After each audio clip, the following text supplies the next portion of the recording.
त्यांना आनंद होतो की मी ज्या पद्धतीने 5 वर्ष पूर्ण झालं की 5 वर्षाचा हिशोब या माझ्या मतदारसंघातल्या तमाम जनतेला, मतदार बांधवांना, भगिनींना देण्याचा प्रयत्न करतो।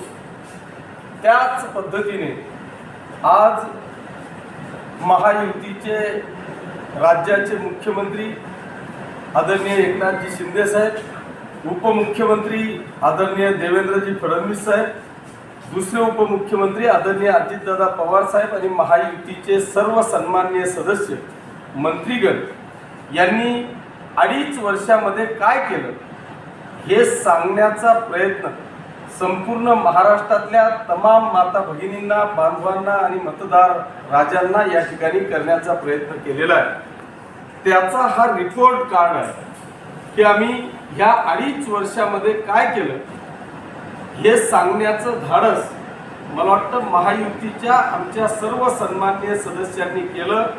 त्याबद्दल मी पहिल्यांदा पाचोरा आणि भडगाव मतदारसंघाच्या तमाम जनतेच्या वतीने माननीय मुख्यमंत्री आणि महायुतीचे सर्व सन्माननीय मंत्रीगण यांचे सगळ्यांचे मी मनापासून आभार मानतो, त्यांना धन्यवाद देतो। बांधवांनो, आज खऱ्या अर्थाने मी माझ्या प्रत्येक विषयामध्ये नेहमी सांगतो की आज या संपूर्ण महाराष्ट्राच्या इतिहासामध्ये गेल्या 50 वर्षात ठीक आहे, आपल्या आपल्या पद्धतीने त्या मुख्यमंत्री महोदयांनी त्या सरकारने निश्चितपणे महाराष्ट्रामध्ये कामं केली असतील, परंतु ह्या 2.5 वर्षाच्या इतिहासामध्ये महाराष्ट्रात आजपर्यंत एकाही मुख्यमंत्रींनी जे निर्णय घेतलेले नाहीत असे धाडसी निर्णय या आपले लाडके मुख्यमंत्री आदरणीय एकनाथजी शिंदे साहेब आणि आपल्या युतीच्या सरकारने या ठिकाणी घेतले हे सांगताना मला आनंद होतोय। आज जर का तुम्ही पाहिलं तर एक घटक नाही, या महाराष्ट्रातले जेवढेही 12 बलुतेदार घटक असतील, 12 बलुतेदार असतील, या प्रत्येक समाजाला महामंडळ देण्याचा निर्णय खऱ्या अर्थाने आपल्या राज्य सरकारने, युतीच्या सरकारने घेतला। आज जर तुम्ही पाहिलं तर खऱ्या अर्थाने नारी शक्तीचा सन्मान करण्याचा जो काही निर्णय आपल्या या युतीच्या सरकारने घेतला, अगदी जन्माला आल्यापासून तर आमच्या शेवटच्या प्रवासापर्यंतची सगळी सुविधा देण्याचा प्रयत्न आपल्या युतीच्या सरकारने केला।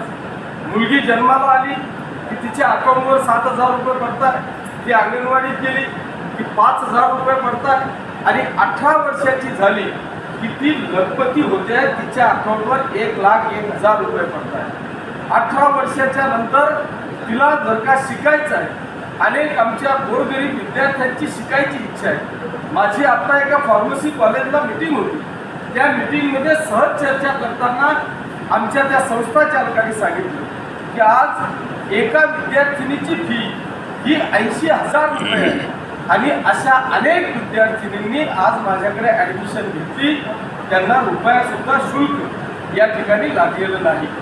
याचा अर्थ असा आहे की आतापर्यंत जर का विद्यार्थिनीला शिकायचं असेल तर तिच्या आईवडिलांची परिस्थितीचा पहिल्यांदा तिला तपास करावा लागेल, पण आज माझ्या लाडक्या बहिणीला, त्या विद्यार्थिनीला जर काही इच्छा असेल तर तिला परिस्थितीचा आता विचार करण्याची आवश्यकता नाही, ती डायरेक्ट जी इच्छा असेल ते शिक्षण घेऊ शकते। एवढा मोठा धाडसी निर्णय आपल्या या युतीच्या सरकारने केला। ती 21 वर्षाची झाली की ती या माननीय मुख्यमंत्री महोदयांची लाडकी बहीण बनते। 21 वर्षापासून तर वयाच्या 65व्या वर्षापर्यंत 1,500 रुपये तिच्या अकाउंटवर येत आहे। लोक विरोधक अशा पद्धतीने सांगत होते की हे फक्त इलेक्शनचा जुमला आहे, पण माझ्या या लाडक्या सरकारने, आपल्या या युतीच्या सरकारने यांच्या नाकावर टिचून आचारसंहिता लागायच्या आत नोव्हेंबर येण्याचा सुद्धा पैसा आपल्या या युतीच्या सरकारने आमच्या लाडक्या बहिणींच्या अकाउंटवर टाकला। तिचा वयाच्या 60-65 वर्षाची झाली की संजय गांधी आणि श्रावणबाळची योजना आमच्याकडे आहे, म्हणजे ती शेवटच्या प्रवासापर्यंत ती योजना आपली लागू होईल। याच्यावर थांबले नाही तर प्रत्येक या महाराष्ट्रातल्या प्रत्येक भगिनीला जी खऱ्या अर्थाने काळाची गरज आहे ती म्हणजे सिलेंडरची। प्रत्येक वर्षी प्रत्येक कुटुंबामध्ये 3 सिलेंडर देण्याचा निर्णय आपल्या या युतीच्या सरकारने घेतला. एवढ्यावर थांबले नाही तर आपण अनेक गोरगरीब कुटुंबांना त्यांनाही वाटतं की रामाच्या दर्शनासाठी मी देखील अयोध्येला जावं, महालक्ष्मीच्या दर्शनासाठी मी देखील कोल्हापूरला जावं, परंतु आर्थिक परिस्थिती नाही म्हणून माझे गोरगरीब कुटुंब हे अयोध्या किंवा तीर्थक्षेत्राला जाऊ शकत नाही. म्हणून प्रत्येक कुटुंबाला 30,000 रुपये तीर्थक्षेत्रासाठी या ठिकाणी जाहीर केले. जळगाव जिल्ह्याचा जर का आपण विचार केला तर मागच्या आठवड्याला 1,000 आमच्या माता भगिनी या अयोध्येला गेल्या. मी आपल्या सगळ्यांच्या माहिती करता सांगतो की मी अनेक आमच्या आजींनी त्यांचं स्टेटमेंट जर का आपण पाहिलं तर अशी आता माझा एक मेळावा होता आणि त्या मेळाव्यामध्ये एक आजी आली. ती सहज बोलताना बोलली की मला माझ्या आई वडिलांच्या काळात मला अयोध्येला जाता आलं नाही, माझ्या सासू सासऱ्याच्या काळात मला अयोध्येला जाता आलं नाही, पण माझ्या लाडका दादा एकनाथ शिंदे साहेबांनी मला अयोध्येला पाठवलं, याचा मला सार्थ अभिमान आहे. अशा कौतुक करणारे अनेक कुटुंब आपल्याला या संपूर्ण महाराष्ट्रामध्ये या ठिकाणी पाहायला मिळतील. आणि म्हणून मी निश्चितपणे या संपूर्ण मतदारसंघाच्या वतीने माननीय मुख्यमंत्री एकनाथजी शिंदे साहेब आणि आपल्या या महायुतीचे माझ्या मतदारसंघाकडून मनापासून आभार मानेल, त्यांना धन्यवाद देईल की खऱ्या अर्थाने आतापर्यंत अनेक राज्यांमध्ये 1,500 रुपये महिना कदाचित चालू केलेला असेल, पण खऱ्या अर्थाने जन्मापासून तर शेवटच्या प्रवासापर्यंतचा खरा सन्मान जर कोणी केला असेल आमच्या नारी शक्तीचा तर तो माननीय मुख्यमंत्री एकनाथजी शिंदे साहेब आणि आपल्या युतीच्या सरकारने केला. मग याच्यानंतर अनेक विरोधक बोलायला लागले की आज नारीचा सन्मान केला, लाडकी बहिणीला तुम्ही पैसा देताय, मग लाडक्या भावाचं काय? पण त्यांना पूर्ण होत नाही तोपर्यंत त्या लाडक्या भावाचा सन्मान माननीय मुख्यमंत्री महोदयांनी केला. त्यांनी पाहिलं की या संपूर्ण राज्यामध्ये अनेक बेरोजगार की जो ग्रॅज्युएट आहे, डबल ग्रॅज्युएट आहे, अनेक प्रकारची डिप्लोमा डिग्री त्यांनी घेतलेली आहे, परंतु तो बेरोजगार म्हणून फिरतोय. मला आज सांगताना अभिमान वाटतो की या राज्यातल्या 10 लाख तरुणांना 6,000 आणि 10,000 रुपये महिन्याप्रमाणे 6 महिन्याची इंटर्नशिप त्यांना दिली. मला खात्री आहे की ह्या 2 योजना जर का आपल्याला कायमस्वरूपी टिकवायच्या असतील, एक नारी शक्तीचा सन्मान आणि दुसरा ह्या युवा तरुणांना दिलेला रोजगार, हा जर का आपल्याला कायमस्वरूपी टिकवायचा असेल, किंबहुना याच्यात वाढ करायची असेल, 6 महिन्याकरता दिलेली इंटर्नशिप आपल्याला जर का परमनंट करायची असेल तर मला वाटतं येणाऱ्या काळामध्ये माननीय मुख्यमंत्री एकनाथजी शिंदे साहेब आणि युतीच्या सरकारशिवाय आपल्याला या महाराष्ट्राला पर्याय नाही. म्हणून मी निश्चितपणे राज्य सरकारचे मनापासून आभार मानत असताना ज्या काही अशा अनेक गोष्टी आपल्या या सरकारने केल्या, मग सांगितलं गेलं की आमच्या शेतकरी बांधवांसाठी काय केलं. अरे या शेतकरी बांधवांना एक ऐतिहासिक निर्णय घेतला. एक ऐतिहासिक निर्णय असा घेतला की आतापर्यंत कुठल्याही सरकारने या शेतकऱ्यांचं वीज बिल माफ केलेलं नव्हतं, पण माझ्या या युतीच्या सरकारने राज्यातल्या तमाम शेतकरी बांधवांची 100% वीज बिल माफ केली. नुसती वीज बिल माफ केलं नाही तर भविष्यात त्यांना याची पंपाचं वीजच येणार नाही, बिलच येणार नाही याची काळजी त्यांनी घेतली. आज बऱ्याचदा असं होतं की तुम्ही पूर्ण मतदारसंघात फिरल्यानंतर अनेक आमचे शेतकरी बांधव आहेत की त्याला रात्री बेरात्री शेतात जावं लागतं, लाईट जी आहे ती हुलचुक्या देते आहे, आणि म्हणून नेमकं काय केलं पाहिजे. तर आज मला सांगताना आनंद होतो की या संपूर्ण महाराष्ट्रातल्या तमाम शेतकरी बांधवांना सोलरच्या पंपासाठी तब्बल 90% सबसिडी देणारं हे राज्यातलं पहिलं सरकार असेल की 7.5 हाऊस पॉवरचा पंप जर का लावायचा असेल त्याची किंमत जर का 4,40,000 रुपये असेल तर तुम्ही फक्त 10% 40,000 रुपये भरा आणि 100% सोलर पंप लावा, रात्री तुम्हाला जाण्याची आवश्यकता भासणार नाही. अशा पद्धतीचं नियोजन दिवसा वीज देण्याच्या संदर्भामध्ये केलं. आज जर का तुम्ही पाहिलं तर पाचोरा आणि भडगाव तालुक्यामध्ये जवळपास 100 करोड रुपयाच्या पुढे पीक विमा आमच्या शेतकरी बांधवांना ऐन दिवाळीच्या काळामध्ये मिळाला. हा 100 करोड रुपये एका मतदारसंघात एकेका तालुक्यात का मिळाला याचं कारण असं आहे की अनेक वर्षापासून आमचा शेतकरी बांधव पीक विमा काढत होता, परंतु अनेकदा असं व्हायचं की त्याचं नुकसान झालं, त्यावेळेस तो काढत नव्हता. जेव्हा नुकसान झालं नाही तेव्हा काढायचा. त्याच्यामुळे अनेकदा शेतकरी हा संभ्रमात असायचा की कशा करता 5-10 हजार रुपये ते टाकून आणि पीक विमा घेऊ. त्याच्यामुळे तो विमापासून लांब राहायचा. परंतु आपल्या या युतीच्या सरकारने या महाराष्ट्राच्या इतिहासामध्ये असा पहिल्यांदा निर्णय घेतला की त्यांनी 100% शेतकऱ्यांच्या पीक विम्याची फी ही स्वतः राज्य सरकारने भरली आणि 1 रुपया नाममात्र फक्त त्या शेतकरी बांधवांनी रजिस्ट्रेशन करण्यासाठी जायला पाहिजे म्हणून 1 रुपया फी मला असं वाटतं की फक्त या ठिकाणी घेतली. आपण जर पाहिलं तर या महाराष्ट्रामध्ये अनेक आमचे 12 बलुतेदार समाज आहे की त्या समाजाने महामंडळ पाहिजे अशा पद्धतीची इच्छा व्यक्त केली. नुसती इच्छा व्यक्त केली नाही तर खऱ्या अर्थाने त्याला सत्यात उतरवण्याचं काम आपल्या या युतीच्या सरकारने केलं.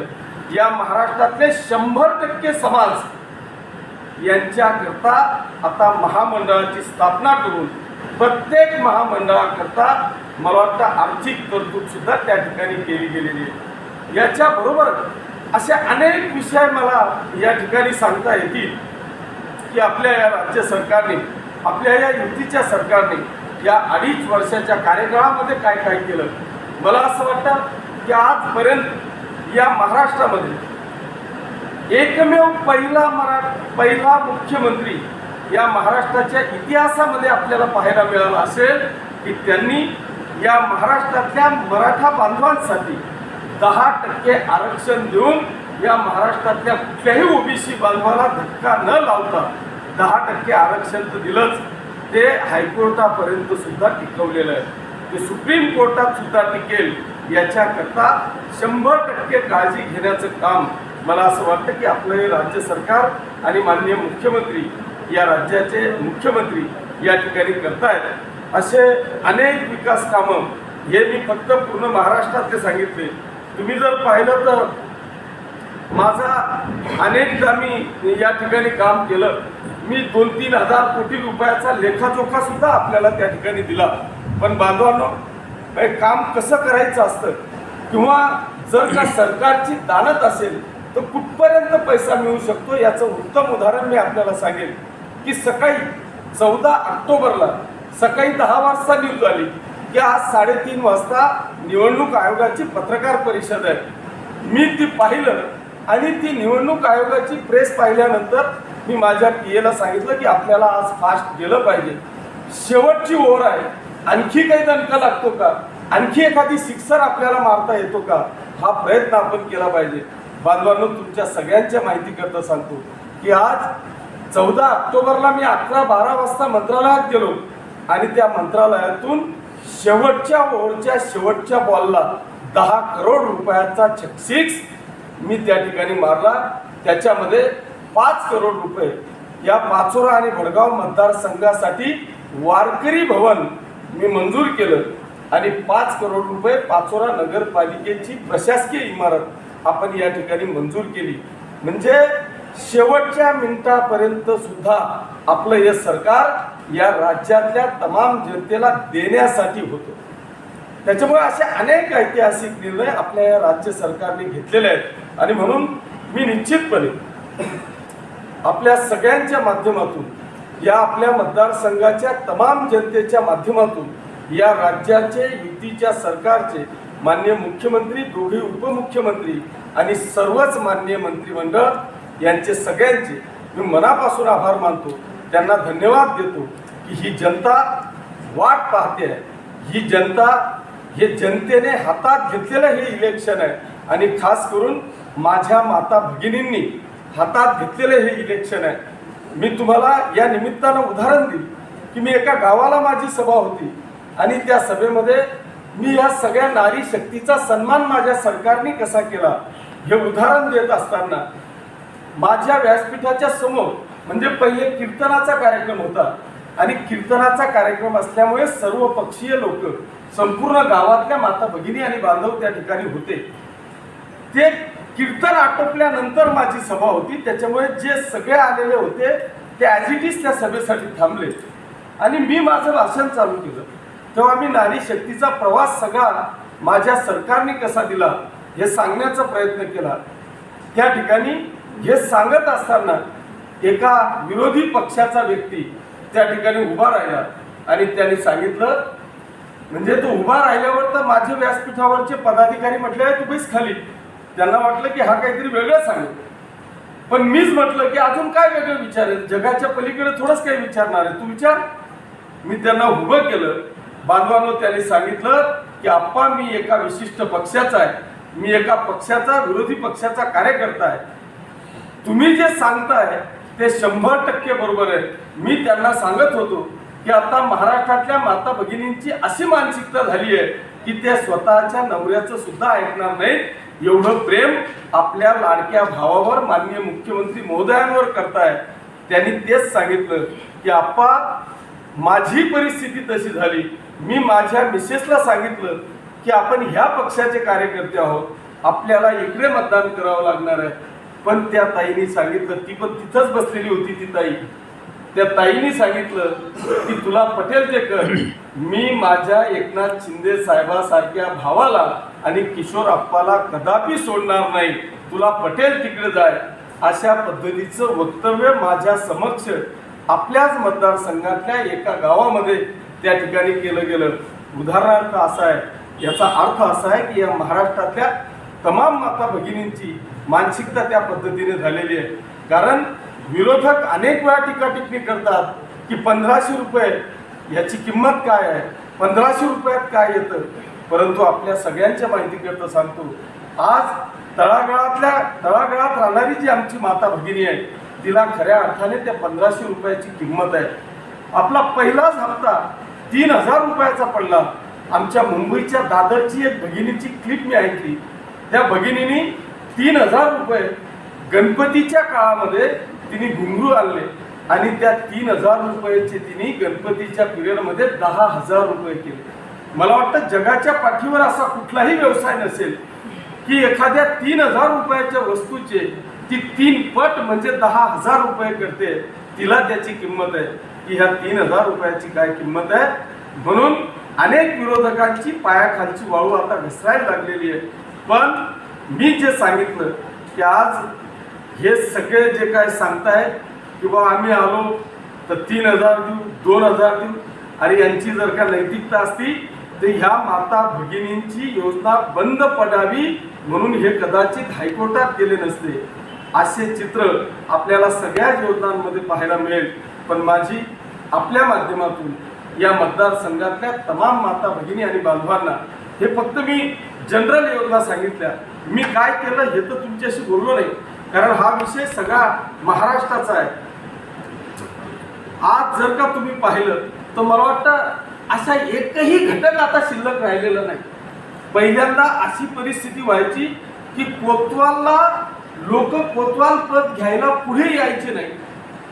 पण आज इतकी बेकारी माजलेली आहे, इतके बेरोजगार आपल्याला गावागावात सापडत आहे. तर मी परवा 8 दिवसापूर्वी कोतवालांची मीटिंग घेतली आणि त्या कोतवालांच्या मीटिंगमध्ये जेव्हा त्यांच्याशी चर्चा केली तर त्या मीटिंगमध्ये 70% तरुण हे ग्रॅज्युएट, डबल ग्रॅज्युएट मुलं कोतवाल झालेले होते. बांधवांनो, त्यांच्या मनामध्ये इतका आनंद होता की आपल्या या मुख्यमंत्री महोदयांनी त्या ग्रॅज्युएट, डबल ग्रॅज्युएट मुलांना साजेल अशा पद्धतीचं मानधन केलं. 15,000 रुपयाचं मानधन, की 3000 वरून डायरेक्ट 15,000 रुपये मानधन आमच्या कोतवाल बांधवांना केलं. या महाराष्ट्रातले तमाम पोलीस पाटील ज्यांना 3000 रुपये मानधन होतं 5000वर आलं, त्यांना असं अपेक्षित होतं की 1-2 आणखी वाढतील. पण सगळ्या पोलीस पाटलांना 15,000 रुपयाचं मानधन आपल्या या राज्याच्या मुख्यमंत्री महोदयांनी केलं. मग ते आमच्या अंगणवाडीच्या ताई असतील, आशा सेविका असतील, सगळे जेवढेही वर्ग असेल, ह्या प्रत्येकाला निश्चितपणे एक चांगल्या पद्धतीचं मानधन देण्याचा प्रयत्न केला. मी 10 वर्ष आमदार होतो. प्रत्येक नागपूरचं अधिवेशन असेल किंवा मुंबईचं अधिवेशन असेल, त्या प्रत्येक अधिवेशनामध्ये मला वेगवेगळ्या पद्धतीचे शिक्षक आंदोलन करताना दिसायचे. पण आज या महाराष्ट्रातल्या तमाम शिक्षक बांधवांना अनेक जे त्यांच्या मागण्या होत्या त्या 100% मागण्या पूर्ण करण्याचं काम आपल्या या युतीच्या सरकारने केलं. अजून काही असे अनेक विषय बांधवांनो मी या ठिकाणी सांगू शकतो. आज जर का पाहिलं तर मी वाटल्यास आपल्याला हे आपल्या या युतीच्या सरकारने केलेल्या सगळ्या महत्त्वपूर्ण योजना मी या ठिकाणी आपल्याला देतो. हे सगळे रिपोर्ट कार्डच आपल्याला देतो, ज्या काही माझ्याकडून, कारण मी वाचून मला बोलता येत नाही. जे माझ्या डोक्यात होतं, जे मी पाहिलं ते मी तुम्हाला सांगितलं. अजून काही जर का राहिलेल्या असतील, अनेक योजना आहेत की त्या याच्यात आहेत, मी आपल्याकडे देतो. ते जर का आपल्याला लेखी स्वरूपात टाकता आलं तर टाकावं. मी बाकी 24 तारखेला राहू द्या. बाकी